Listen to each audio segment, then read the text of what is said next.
चाषी संख्या कमेवा आम चाहूना एटा भूल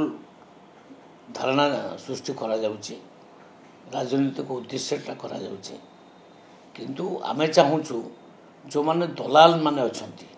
जो माने प्रकृत चाषी नुहंती याटू ताटू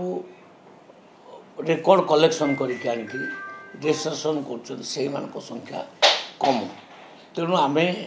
ताकू आहली सरलीकरण करूँ से माने गोटे फॉर्म रे केवल माने दस्खत करेंगे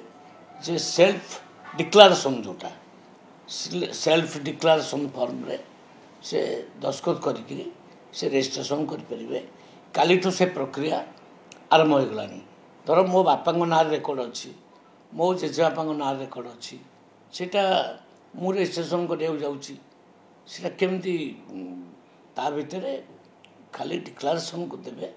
ना मो बापांकर जमी मुझे चाष करुँची कहीकि गोटे साइन देवे कौन से उद्देश्य नहीं क्या हैरान करने उद्देश्य सरकार नहीं काली ठारू ए प्रक्रिया आरंभ होती जोटी एक्सेप्ट करना बोली कंप्लेन आसो आम पुणी से अधिकारी को निश्चित भाव ताड़ित करूँ यहाँ गवर्नमेंट निर्देश समस्ते सेल्फ डिक्लारेशन फॉर्म रे साइन करी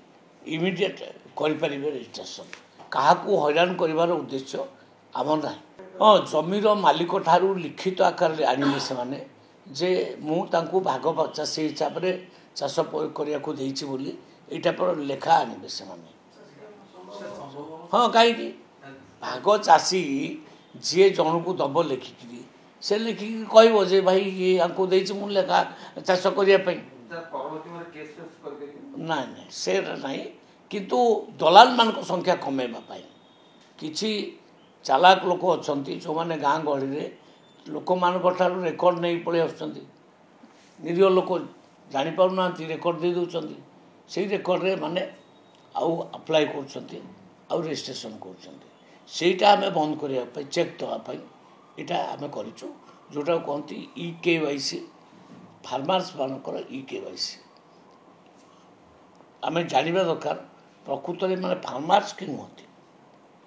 तेणु ये प्रक्रिया आरंभ होती किसी क्षति नहीं।